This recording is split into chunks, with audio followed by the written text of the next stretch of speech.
বাংলার এক ছোট্ট গ্রামে থাকত কৃষক রমেশ। তার ছিল সামান্য জমি, কয়েকটা গরু আর অনেক বড় একটি মন। প্রতিদিন ভোরে সূর্যের প্রথম আলো পড়ার আগে সে মাঠে চলে যেত।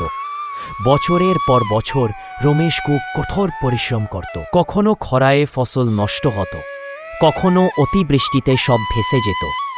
তবু রমেশ হার মানত না। সে বলতে, মাটির যে গন্ধ আমি পাই তাই আমার জীবনের শক্তি। এক বছর গ্রামের সবাই ভাবল এবার কিছুই হবে না, মেঘ উঠছে না, জমি ফেটে গেছে। কিন্তু রমেশ তবু বীজ বপন করল। গ্রামবাসী হাসল, বলল, এই গরমে ফসল হবে না রে রমেশ। রমেশ শুধু মৃদু হেসে বলল, বিশ্বাস থাকলে মাটি কথা বলে। কয়েকদিন পর এক রাতে আকাশে মেঘ জমল, তারপর নামল প্রবল বৃষ্টি। রমেশের ক্ষেত সবুজে ভরে গেল, তার ধান পেকে উঠল সবার আগে। গ্রামের লোকেরা অবাক হয়ে দেখল রমেশের পরিশ্রম আর বিশ্বাসই তাকে জিতিয়ে দিল। বছর শেষে রমেশ শুদ্ধ নিজের জন্য নয়, গ্রামের গরিবদেরও চাল দিল।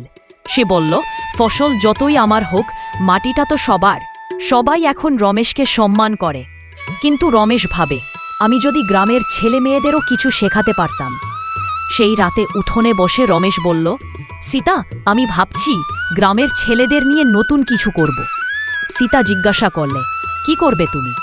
রমেশ বলল, ওদের শেখাবো কিভাবে কম জমিতে বেশি ফসল ফলানো যায়, আর কিভাবে প্রকৃতির সাথে লড়াই না করে বন্ধুত্ব করতে হয়। পরের দিন থেকেই রমেশ মাঠে ছেলেদের ডাকে, শেখায় জল সংরক্ষণ, জৈব সার ব্যবহার আর মাটির যত্ন নেয়া।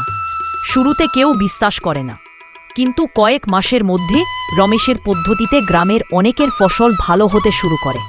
গ্রামের মানুষ বলে, রমেশ শুদ্ধ কৃষক নয়, সে আমাদের শিক্ষক।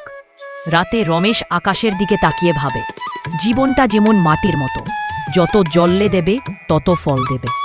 শেষে রমেশের হাসি মুখে বেসে ওঠে সেই সত্যে, বিশ্বাস আর পরিশ্রমই জীবনের আসল ফসল।